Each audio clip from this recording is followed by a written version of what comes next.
strange historians. Strange historians.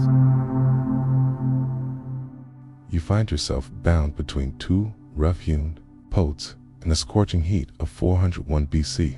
The wood is still wet with river water that now feels like ice against your naked skin. The Persian guards have just finished pouring the mixture milk, and honey so sweet it makes your stomach lurch down your throat and across your face. The sun beats down mercilessly, and already you can hear them. The first tentative buzzing of flies drawn to the sugary substance coating your features. You try to move, but your head, hands, and feet are the only parts of your body that protrude from this wooden prison. Inside, in the darkness between the boats, your body is completely enclosed. You are Mithridates, a soldier of the Persian Empire, and you're about to experience the most horrific punishment ever devised by human imagination. This is Scaphism, the boats, and you will die here slowly over the course of 17 agonizing days and nights before diving into these forgotten stories of survival and suffering. If you enjoy learning about the hidden truths of history, consider hitting that like button and subscribing for more content like this. And please comment below to let me know where you're listening from. I find it incredible that we're exploring these ancient stories together from different parts of the world, connected across time and space by our shared curiosity about the past.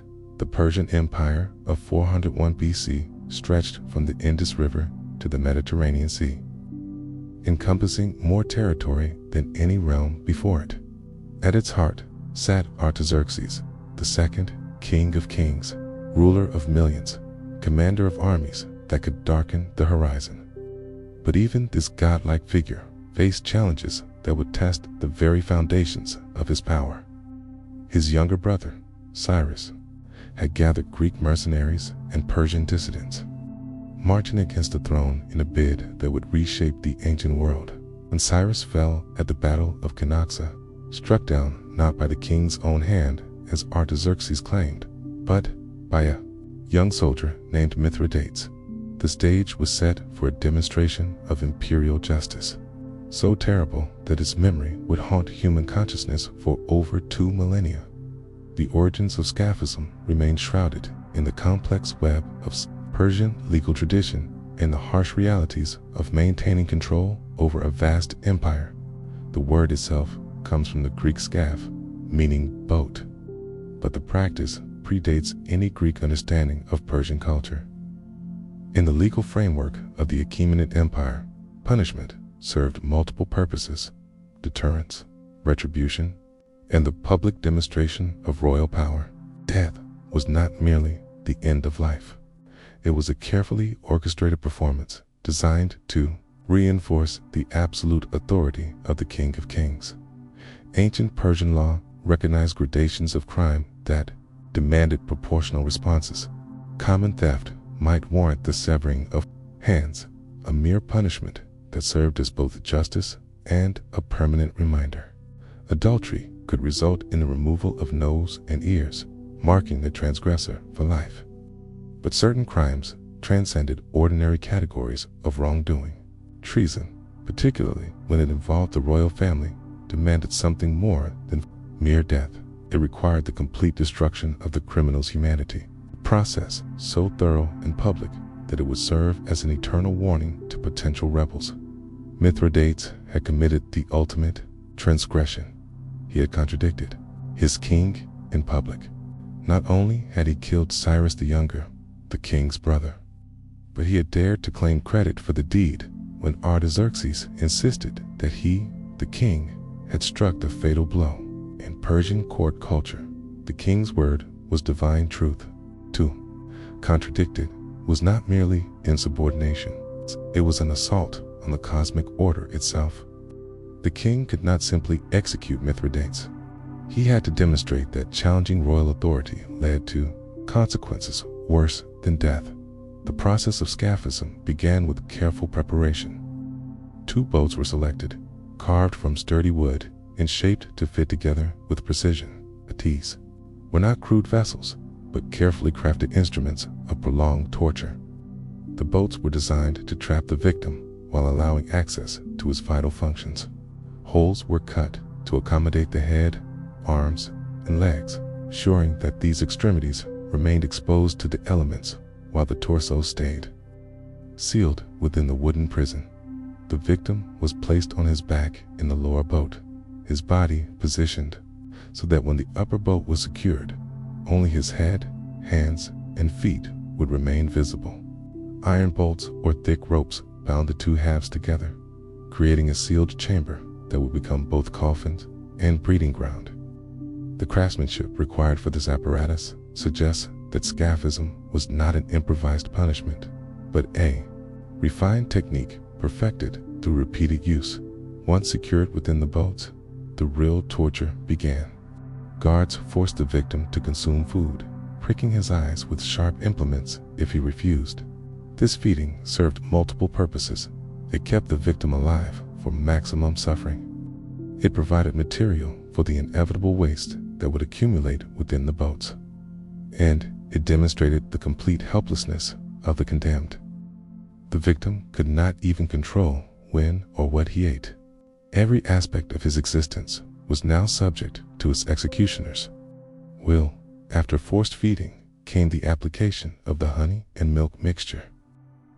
This substance was poured into the victim's mouth until he nearly choked, then smeared generously across his face, hands, and feet. The sweetness served as an irresistible lure for insects, particularly flies, which would swarm to the exposed flesh. But the honey and milk served another, more sinister purpose. Mixed with the victim's saliva and natural oils, it created a breeding ground for bacterial growth, hastening the onset of infection and decay. The boats were then positioned to ensure maximum sun exposure. The victim's head was secured so that his eyes faced directly into the blazing sun, causing immediate and ongoing damage to his vision.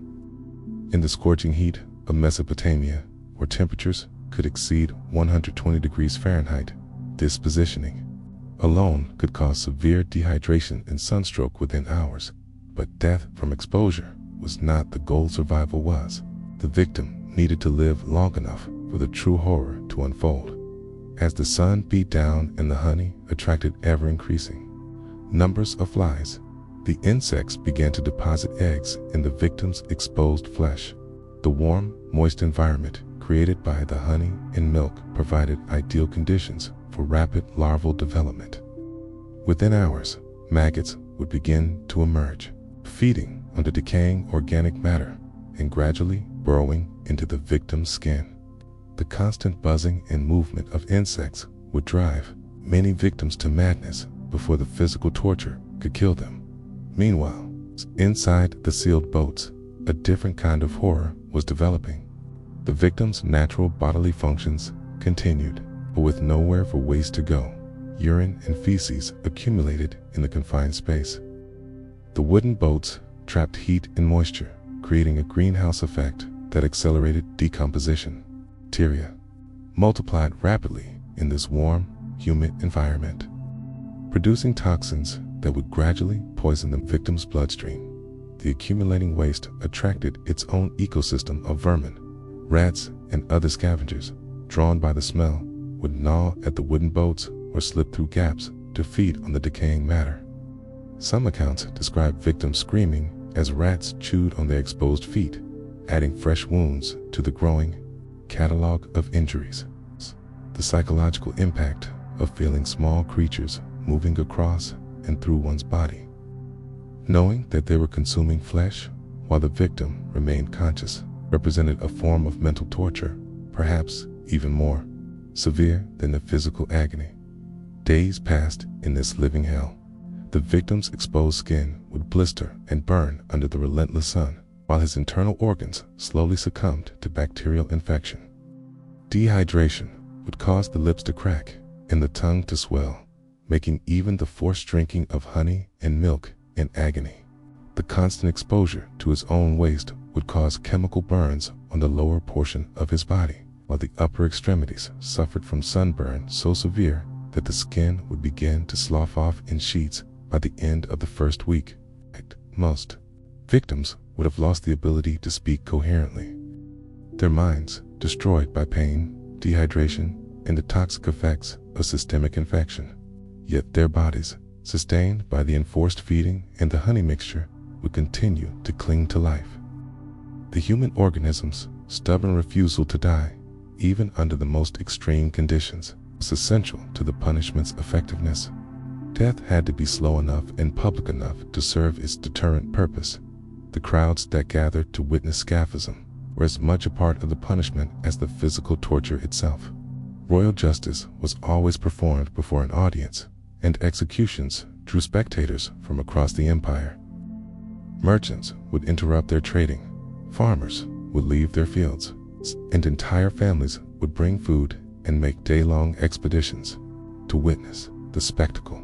The victim's suffering was not private, but communal. It's a shared experience that reinforced social hierarchy and the consequences of challenging authority. Spectators would often comment on the progression of the victim's decay, noting changes in his appearance and behavior from day to day. Some brought offerings to the gods, praying either for the victim's swift death or for divine protection from similar punishment. Others came purely for entertainment, viewing the prolonged execution as a form of macabre theater. The reaction of the crowd was carefully observed by royal officials, who could gauge public mood and the effectiveness of their deterrent measures by watching how people responded to the spectacle. Religious officials played a complex role in these proceedings. While Scaphism was a secular punishment imposed by royal authority, it took place within a culture deeply influenced by Zoroastrian concepts of purity and contamination. The victim's gradual corruption represented not just physical decay, but spiritual pollution, visible manifestation of the cosmic struggle between good and evil. Some religious authorities viewed the punishment as a necessary purification, cleansing the empire of treachery and rebellion, and others worried that the deliberate cultivation of decay and suffering might anger the gods and bring misfortune upon the kingdom. The technological aspects of Scaphism reveal a sophisticated understanding of both human physiology and the natural processes of decomposition. The punishment was designed to maximize suffering while preventing premature death, requiring careful calibration of multiple variables. The boat had to be tight enough to prevent escape, but loose enough to allow circulation of air and the movement of insects. The feeding schedule had to provide sufficient nutrition to sustain life without allowing the victim to build strength. The positioning had to balance sun exposure for insect attraction against the risk of fatal heat stroke. Persian executioners developed expertise in managing these complex requirements, passing down their knowledge through generations of royal service. They learned to recognize the signs of imminent death and to adjust the treatment accordingly, sometimes providing shade during the hottest part of the day or increasing fluid intake when dehydration threatened to end the punishment prematurely. This was not random cruelty, but systematic torture, refined through practice and cage observation into a precise instrument of state terror. The psychological dimensions of Scaphism extended far beyond the individual victim. Word of the punishment spread throughout the empire, creating a climate of fear that made open rebellion almost unthinkable. Soldiers who might have considered defection recalled the fate of Mithridates and chose loyalty instead. Satraps who harbored dreams of independence remembered the 17 days of agony and remained faithful to the crown. The punishment of one man served to control millions. Calculus that Persian administrators understood and exploited with ruthless efficiency. For those forced to witness Scaphism, the experience created lasting trauma that further reinforced imperial authority. Children who saw the boats would grow up with vivid memories of what happened to those who challenged the king. Adults would carry the images of decay and suffering for the rest of their lives, sharing their experiences with family and friends, and thereby spreading the psychological impact of the punishment far beyond its immediate audience. Royal justice was designed to be unforgettable, and Scaphism succeeded in creating memories that would persist across generations. The logistical challenges of maintaining a victim for 17 days required significant resources and organization. Guards had to work in shifts to provide constant supervision, preventing rescue attempts and ensuring that the feeding schedule was maintained.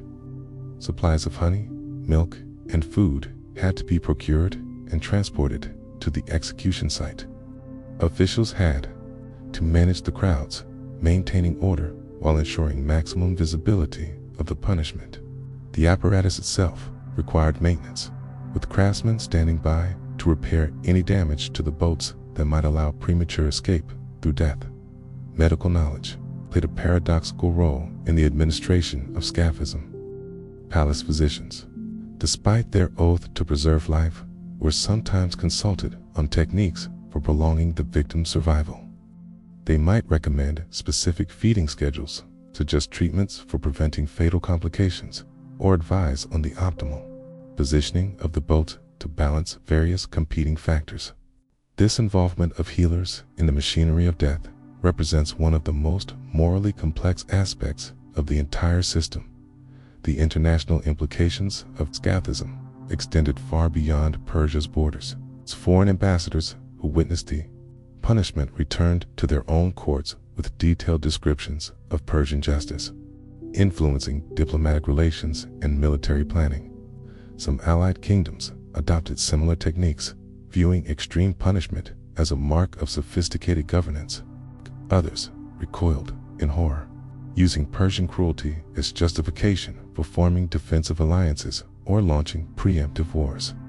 Greek mercenaries who survived the Battle of Cunaxa and witnessed its aftermath carried stories of Scaphism back to their home cities. The accounts influenced philosophical discussions about justice, power, and the nature of tyranny.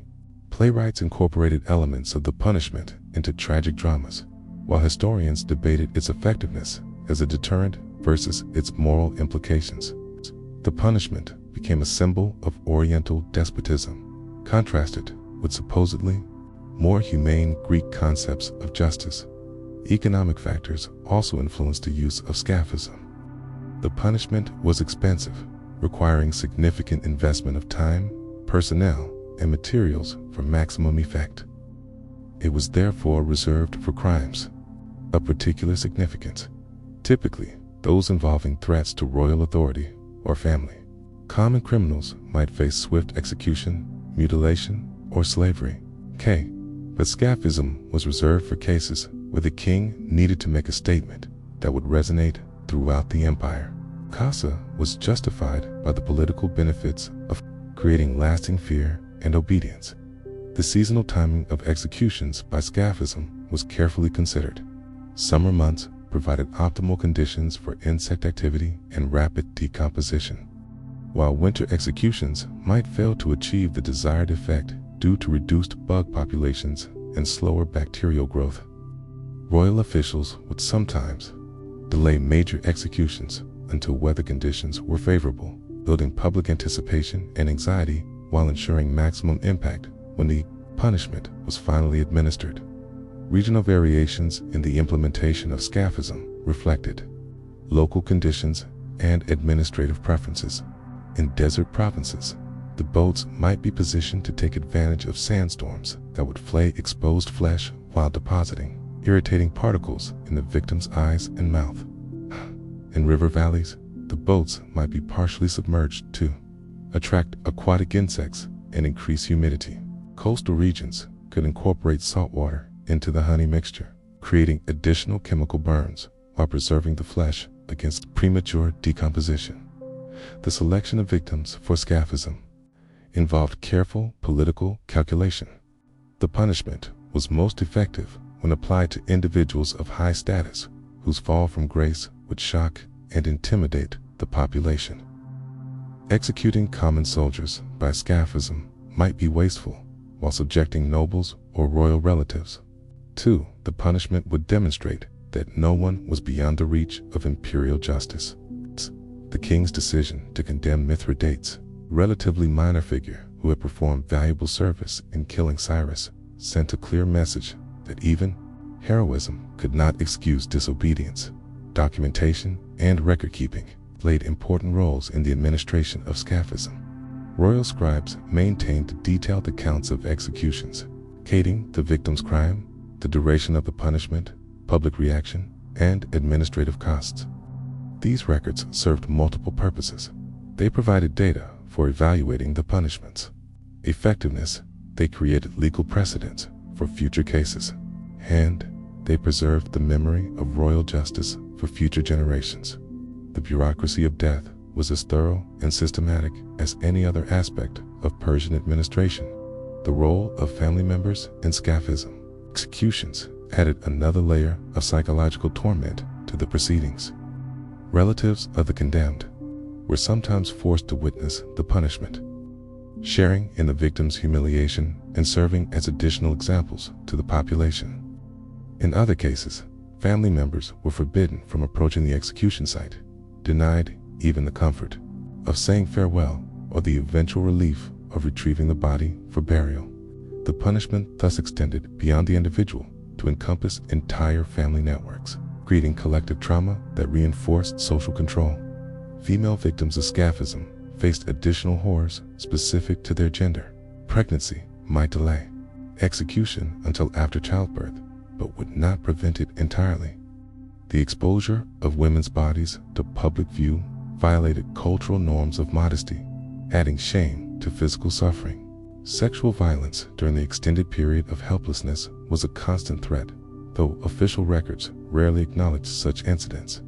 The rare cases of women subjected to Scaphism were particularly effective in terrorizing the female population and reinforcing gender hierarchies within the imperial system. The aftermath of Scaphism executions required careful management to maximize their deterrent effect. Bodies were typically left exposed for additional days after death, allowing complete decomposition and serving as a final warning to potential rebels. The remains might then be burned, scattered, or buried in unmarked graves, denying the victims any possibility of memorial or martyrdom. Personal possessions were confiscated and redistributed, erasing all traces of the condemned person's existence except for the memory of their suffering. Artistic representations of Scaphism began appearing in various media throughout the Persian Empire and beyond.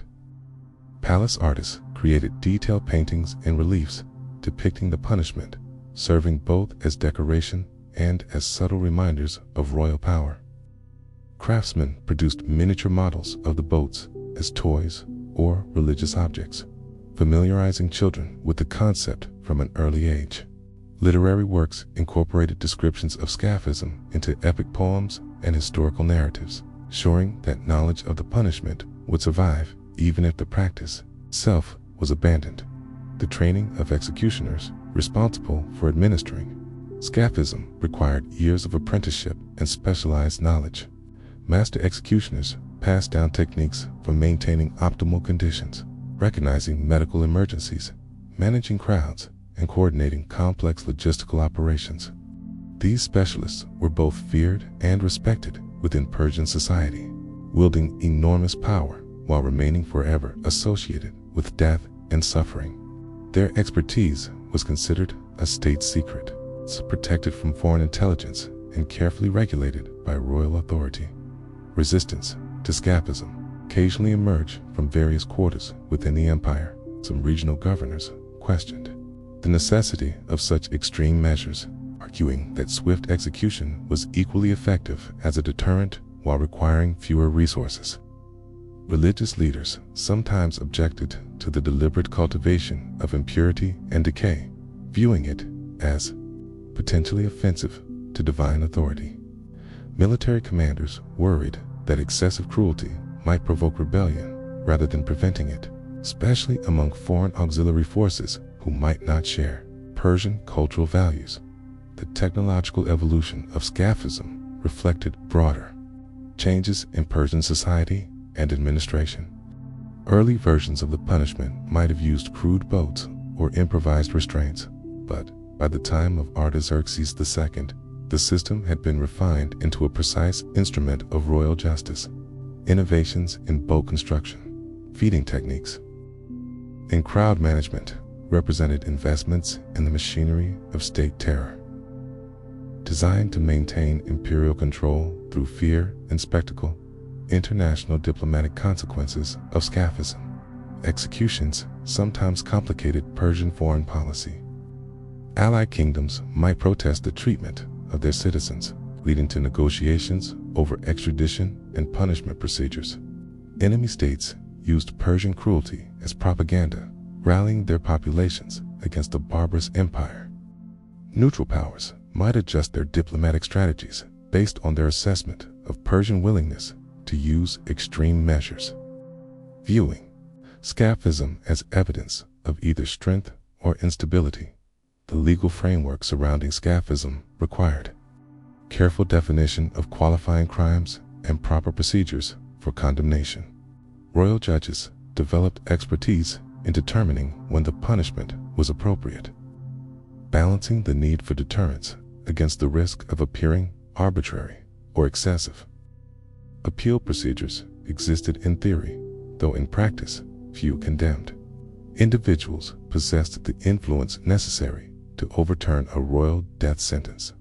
The legal process served to legitimize the punishment while maintaining the appearance of rationale.